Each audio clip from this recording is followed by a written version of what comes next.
السلام عليكم ورحمة الله وبركاته.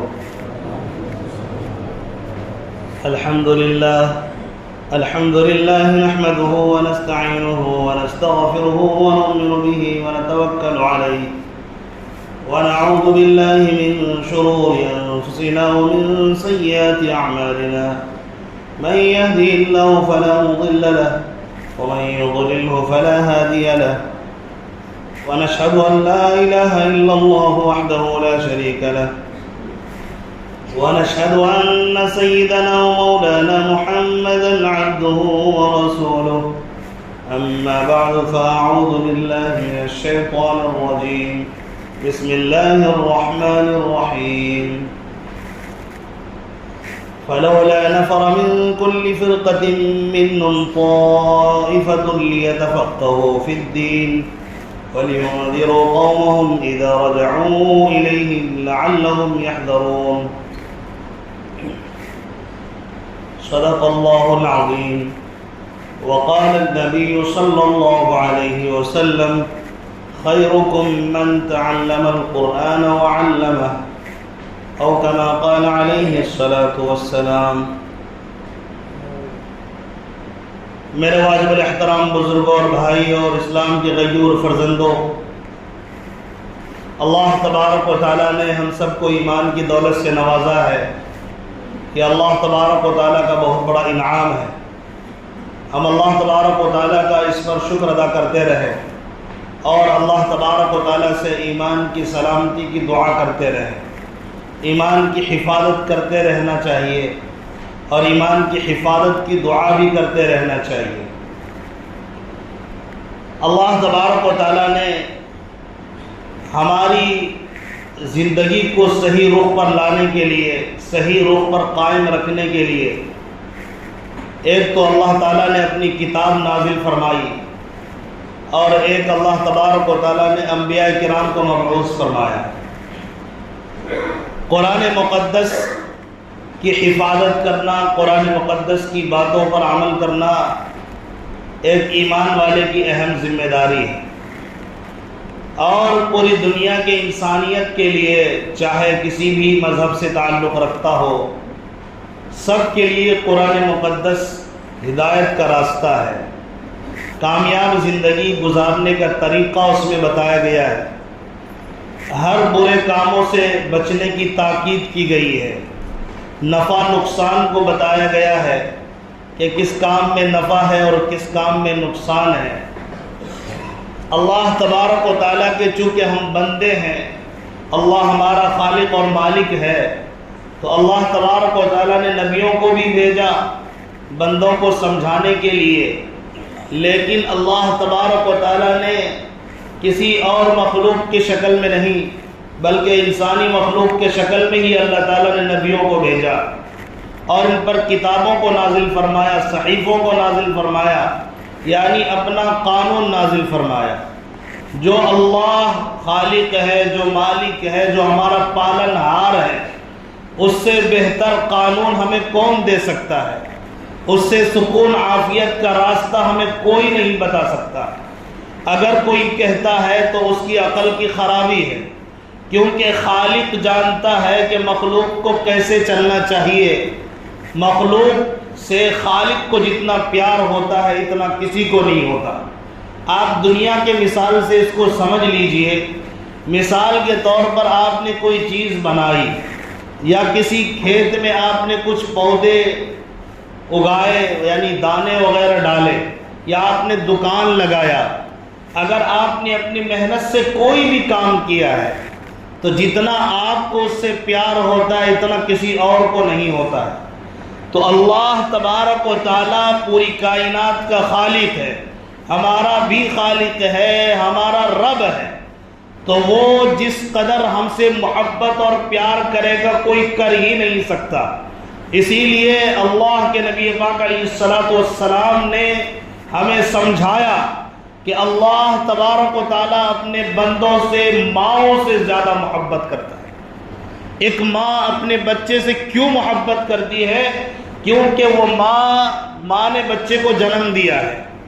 ماں نے بچے کو جنم دیا، وہ بچہ ماں کے ذریعے سے آیا ہے. تو اولاد سے جس قدر ماں محبت کر سکتی ہے اس کا کوئی مقابلہ نہیں کر سکتا۔ تو سیدھی بات یہ سمجھ میں آ گئی کہ جو کتاب اللہ نے نازل کی ہے اس پر چلنے میں ہمارے لیے فائدہ ہے۔ ٹھیک اسی طرح آپ سمجھ لیجئے، ماں اگر ہمیں کوئی بات کہتی ہے تو ہمارے لیے فائدہ مند ہوتی ہے۔ ماں نہیں چاہتا کہ کسی بچے کا نقصان ہو، تو خالق جس نے اس ماں کے دل کے اندر بچے کے لیے رحمت ڈال رکھی ہے، کرامت ڈال رکھی ہے، تو وہ اللہ تو اس ماں سے بھی محبت کرتا ہے جس ماں نے ہمیں پیدا کیا ہے۔ اللہ کے نبی پاک علیہ السلام نے فرمایا کہ اللہ تبارک و تعالیٰ کے رحمت کے 100 حصے ہیں، اللہ نے ایک رحمت کا ظہور کیا ہے تو ماں باپ کے دل کے اندر بچوں کی محبت پیدا ہو گئی، چرند پرندوں کے اندر اپنی بچوں سے محبت پیدا ہو گئی، تو اور ایک 99 رحمت اللہ تبارک و تعالیٰ قیامت کے دن ظاہر کرے گا۔ اگر ایمان کے ساتھ مرا ہے، اگرچہ کتنا بڑا مجرم ہو، عقیدہ صحیح تھا، اعمال غلط تھے لیکن عقائد اس کے درست تھے، وہ اللہ کو خالق مانتا تھا، اللہ کو مالک مانتا تھا، اللہ کو رب مانتا تھا، رسولوں کو مانتا تھا، رسولوں کی باتوں کو مانتا تھا، لیکن عمل نہیں کرتا تھا، تب بھی کسی نہ کسی دن اللہ تبارک و تعالیٰ اسے جہنم سے آزاد کر دے گا، جنت میں داخل کرے گا، انعامات سے نوازے گا کہ دو بندہ اقرار کر لیتا ہے، اللہ کے یہاں اس کا ایک مقام ہو جاتا ہے۔ اللہ تبارک و تعالیٰ نے اپنے قانون نافذ کرنے کے لیے نبیوں کو بھیجا۔ اب آخری نبی حضرت محمد صلی اللہ علیہ وسلم تشریف لائے۔ اس کا واضح مطلب یہ ہے کہ قیامت قریب آ گئی، اب نبی نہیں آئیں گے۔ نبی کے بعد اللہ تبارک و تعالیٰ نے اس ذمہ داری کو نبی کی امت پر ڈال دی کہ اب قرآن اور نبی کی امتی جو نبی کو ماننے والے ہیں، صحابہ کرام ہیں، تابعین ہیں، تبع تابعین ہیں، اولیاء کرام ہیں، مومن بندہ ہے، اس پر ذمہ داری ہے کہ وہ قرآن کو لے کر پوری دنیا میں پھیل جائے، حدیث کو لے کر پوری دنیا میں پھیل جائے۔ اس لیے پیارے آقا صلی اللہ علیہ وسلم نے بار بار بتایا کہ قرآن کو پڑھنے پڑھانے والے سے بہتر کوئی نہیں، میری بات کو لے کر پہنچانے والے سے بہتر کوئی نہیں۔ قرآن میں اللہ نے جا بجا اعلان کیا اور بتایا کنتم خیر امت اخرجت للناس، کیوں؟ اس لیے کہ تم بہترین امت ہو، تمہارا کام کیا ہے؟ قرآن کو لو، حدیث کو لو اور پوری امت میں پھیل جاؤ، قانون نافذ کرو میرا اور میرے قانون پر لوگوں کو چلاؤ، اس میں راحت ہے، اس میں رحمت ہے، اس میں عافیت ہے۔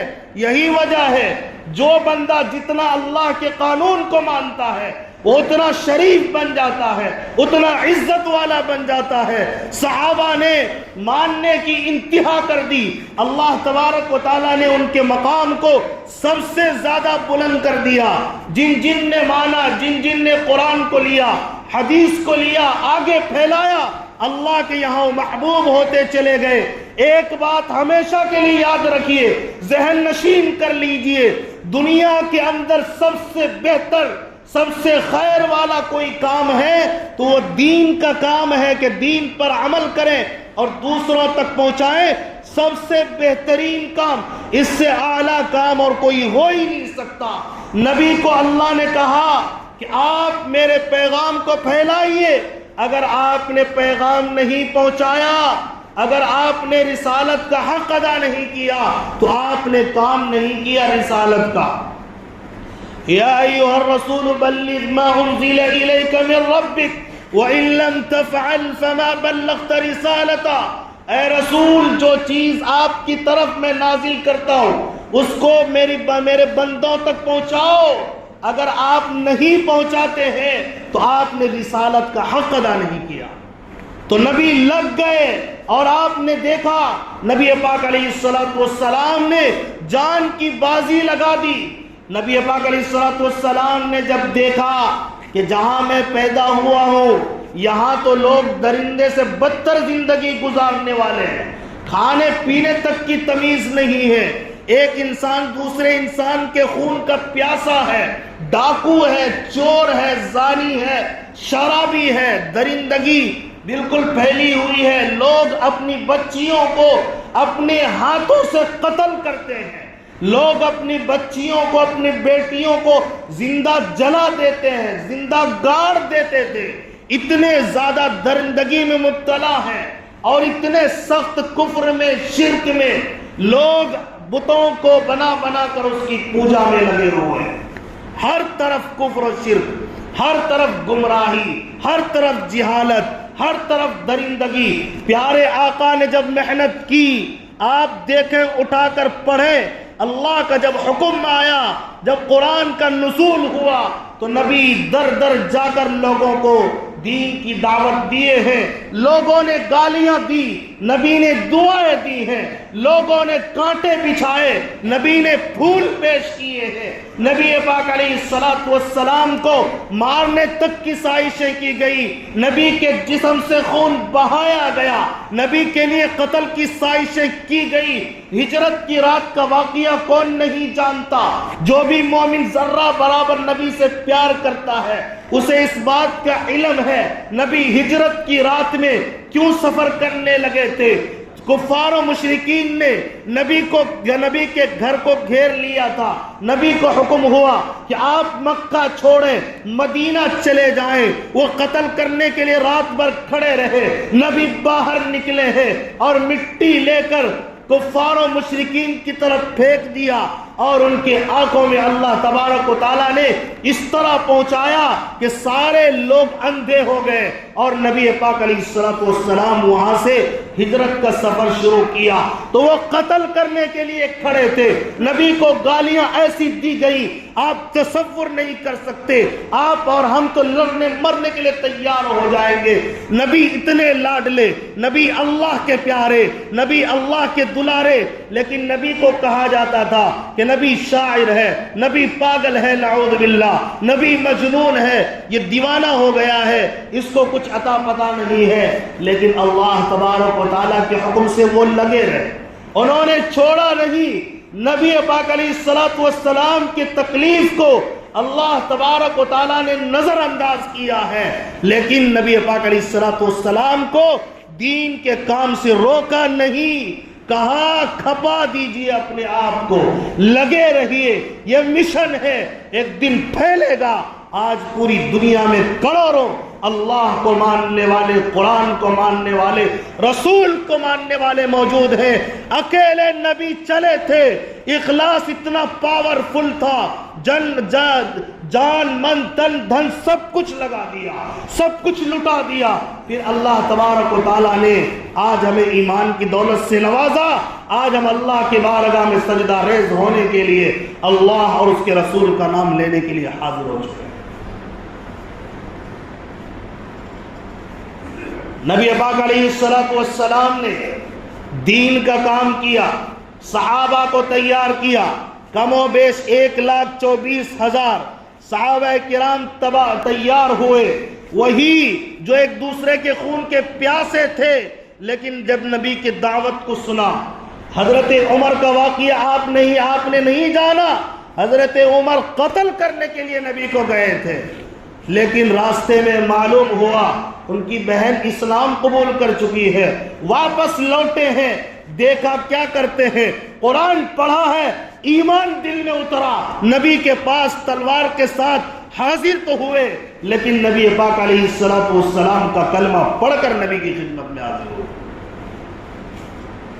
جو قاتل تھے نبی کے، آج نبی کی حفاظت کرنے والے، نبی کے ایک ایک بول کی حفاظت کرنے والے، نبی نے ہاں کہا، صحابہ نے اس کو بھی لکھا، نبی نے نہیں کہا، صحابہ نے اس کو بھی لکھا، نبی نے حلال فرمایا، صحابہ نے اس کو بھی لکھا، نبی نے حلال کہا، حرام کہا، صحابہ نے اس کو بھی لکھا، نبی بیٹھے، صحابہ نے اس کو بھی لکھا، نبی کھڑے ہوئے، صحابہ نے اس کو بھی لکھا، نبی چلنے لگے، صحابہ نے اس کو بھی نوٹ کیا، نبی سونے لگے، صحابہ نے اس کو بھی نوٹ کیا، نبی کھانے لگے، صحابہ نے اس کو بھی نوٹ کیا، نبی نے پھل کیسے کھایا، صحابہ نے اس کو نوٹ کیا، نبی کھانا کیسے کھاتے ہیں، صحابہ نے اس کو نوٹ کیا، نبی باتھ روم کیسے جاتے ہیں، صحابہ نے اس کو بھی نوٹ کیا ہے، صحابہ نے اس کو بھی لکھا ہے۔ نبی کے ایک ایک ادا کو صحابہ نے اپنی زندگی کو فدا کر کے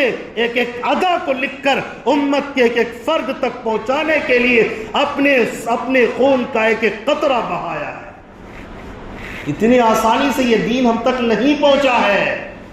اسی لیے میں نے کہا اللہ کو سب سے بہتر کام اگر کوئی ہے وہ دین کی خدمت ہے۔ اللہ تعالیٰ نے کہا لگا دو جان، لگا دو مال، اگر تم جان دے دو گے میرے پاس مجاہد بن کر پہنچو گے اور تمہیں ایسی شہادت کی موت نصیب ہوگی کہ جیسی کسی کی بھی نہیں۔ تمہارا زمین پر خون کا قطرہ گرنے سے پہلے ہم تمہیں معاف کر دیں گے۔ ایک ایک قطرے کی اللہ تبارک و تعالیٰ نے ایسی قدر کی، کہا اگر دین کے خاطر شہید کوئی ہو گیا ہے اس کو آنے دو، غسل مت دینا، اس کا خون بھی پیارا ہے، بغیر غسل کے اس کو میرے پاس آنے دو، کیونکہ یہ وہ شہید ہیں جنہوں نے اللہ اور اس کے رسول کی دین کو دوسروں تک پہنچانے کے لیے اپنی جان کو کھپا دیا۔ یہی وجہ ہے یہ وہ خوش نصیب بندے ہیں جو اللہ اور اس کے رسول کی بات کو لے کر دوسروں تک پہنچاتے ہیں اور اپنی جان تک دے دیتے ہیں، اللہ کے راستے میں شہید ہو جاتے ہیں۔ اللہ تعالیٰ جنت میں ان سے پوچھے گا بتاؤ کیا چاہیے، ساروں سے پوچھا جائے گا۔ شہید کہیں گے مجھے اب کوئی خواہش نہیں ہے، صرف ایک خواہش ہے، اے اللہ تو مجھے دنیا میں واپس بھیج دے، میں تیرے راستے میں لڑوں اور تیرے راستے میں شہید ہو جاؤں۔ میرا دل چاہتا ہے کہ مجھے واپس بھیج، جو مزہ اس وقت آیا تھا تجھ پہ جان فدا کرتے ہوئے، تیرے نام پہ جان فدا کرتے ہوئے، اب وہ مزہ جنت میں کہاں۔ تو یہ اللہ اور اس کے رسول کے ماننے والے نے قربانیاں دے دے کر ہم تک دین کو پہنچایا۔ سب سے بہترین اور اہم طریقہ جس سے دین ہم تک پہنچا وہ مدارس اسلامیہ ہے، یعنی ایک استاد اور شاگرد جہاں بیٹھ جائے وہ مدرسہ کہلاتا ہے۔ مدرسہ صرف در و دیوار کا نام نہیں کہ چار دیواری ہو تو مدرسہ ہے، باقی جو چار دیواری نو مدرسہ نہیں، ایسا نہیں ہے۔ اگر کوئی بندہ یا بندی بیٹھ جائے اس کے ساتھ ایک طالب علم ہو، ایک پڑھانے والا ہو، ایک پڑھنے والا ہو، ایک قرآن سکھانے والا ہو، ایک قرآن سیکھنے والا ہو، اگر وہ مسجد میں بیٹھ جائے وہ مسجد مدرسہ کہلاتا ہے۔ آپ میری بات سن رہے ہیں، اس وقت آپ مدرسے کے طرز پر موجود ہیں کیونکہ میں قرآن کی باتیں آپ کو سنا رہا ہوں، آپ سنتے چلے جا رہے ہیں، تھوڑی دیر کے لیے گویا آپ مدرسے میں حاضر ہو جاتے ہیں۔ مدرسہ کہتے ہیں درس دینے کی جگہ، قرآن کا جہاں درس دیا جائے اسے مدرسہ کہتے ہیں، جہاں حدیث کی تعلیم دی جائے اسے مدرسہ کہتے ہیں۔ نبی کے پاس صفا کے چبوترے پر جو صحابہ کرام تشریف رکھتے تھے، اللہ کے نبی کی بات کو نوٹ کرتے تھے، قرآن سیکھتے تھے، صفا کا چبوترا وہ مدرسہ تھا۔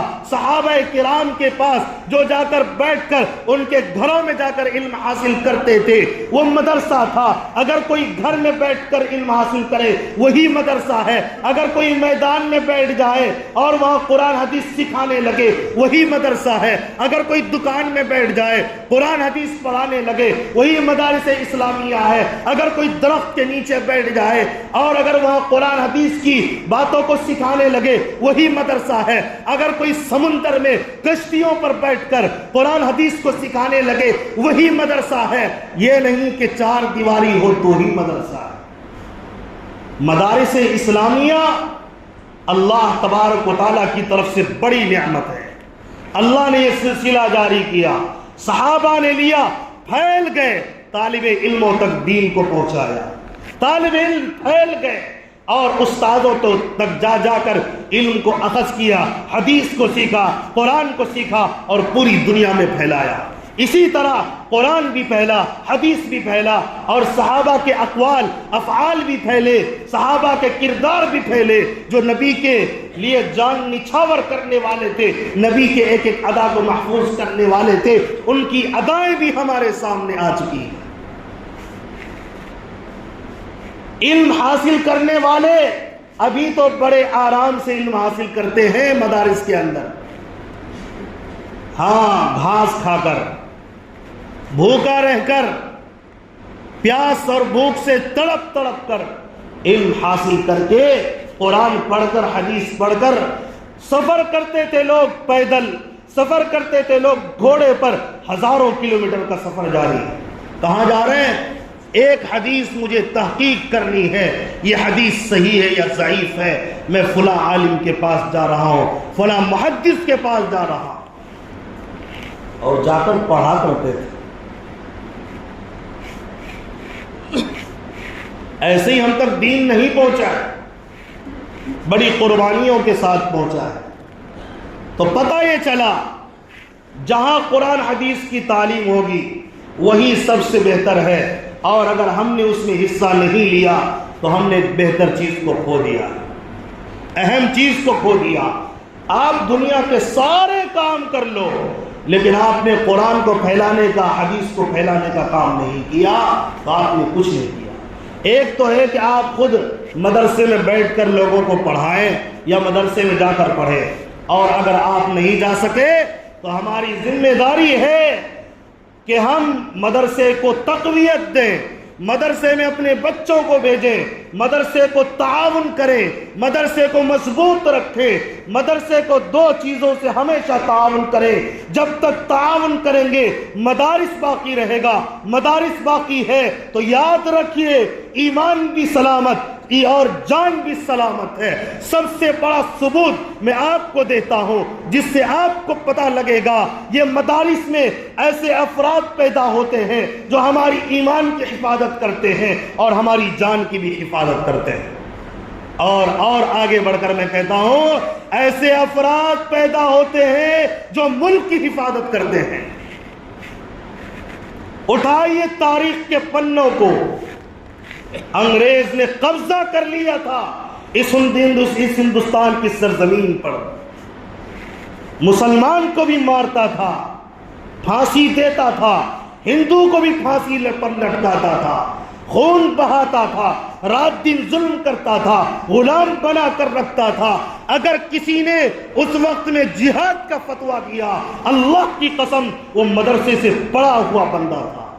شاہ عبدالعزیز محدث دہلوی رحمت اللہ علیہ، حضرت مولانا شاہ عبدالعزیز محدث دہلوی رحمت اللہ علیہ نے کہا انگریزوں سے لڑنا فرض ہو چکا ہے، ایک ایک ایمان والے کے لیے ضروری ہے انگریز کو مارو اور ہندوستان سے باہر کرو۔ اللہ کی قسم یہ وہ مجاہدین مدرسے میں پیدا ہوئے تھے، کہیں اور نہیں۔ اگر وہ نہیں جاتے کتنوں کی لاشیں اب تک بچ چکی ہوتی، کتنے نسلوں کا خاتمہ ہو چکا ہوتا، کتنوں پر ظلم ہو چکا ہوتا۔ اگر کسی نے عقل دیا اور بتایا، اگر کوئی مجاہد پہلے کھڑا ہوا وہ مدرسے سے پڑا ہوا تھا، تو پتا چلا جب یہ انگریز بھاگے تو ہندوستان والوں نے چین کی سانس لی۔ ہاں یہ ضرور ہے، پہلے مدرسے کے پڑے ہوئے نے آواز دی اور کہا ان ظالموں کو مار کر بھگاؤ، پھر ہندو بھی آئے، عیسائی بھی آئے، سکھ بھی آئے، سب نے مل کر اس ملک کو ملت کی حفاظت کی ہے۔ تب جا کر ہم سکون سے مدارس کے اندر، مساجد کے اندر اللہ کی عبادت آرام سے کر رہے ہیں، ورنہ انہوں نے تو زندگی تنگ کر دیا تھا۔ قرآن کے ہزاروں نسخے ان ظالموں نے جلا دیے، ہزاروں علماء کو پھانسی پر ان ظالموں نے لٹکا دیا۔ لیکن اسلام تو وہ ہے، قرآن تو وہ ہے، حدیث تو وہ ہے، تم کتنے سینوں کو کاٹو گے، کتنے نسخے جلاؤ گے؟ دنیا سے مشرق سے لے کر مغرب تک چلے جاؤ، 7 سال 8 سال کا بچہ ہزاروں لاکھوں کروڑوں مل جائیں گے جنہوں نے اپنے سینے میں قرآن کو حفظ کر رکھا ہے۔ تو ظالموں تم قرآن کے نسخے کو جلا کر یہ مت سمجھنا کہ ہم نے اسلام کو ختم کر دیا۔ ظالموں سینے میں جو لگی ہے، دماغ میں جو محفوظ ہے، اس کو کون مٹائے گا؟ مرتے مرتے بھی قرآن کی آیت پڑھ کر مرنے والے موجود ہیں۔ آج تک یہی وجہ ہے قرآن کے حرف نہیں بدل سکے۔ ایک مرتبہ ایک روایت پڑھ کر میں بات ختم کر دیتا ہوں، مختصر روایت ہے۔ حضرت ابو ہریرہ رضی اللہ عنہ بازار میں نکلے، لوگوں کو کہا کہ چلو چلو مسجد چلو، میراث تقسیم ہو رہا ہے، نبی کا میراث۔ سارے لوگ دوڑ کر آئے، یار مال مل جائے گا اور پتہ نہیں نبی کا میراث ہم لوگ کو مل جائے گا، مزہ آ جائے گا۔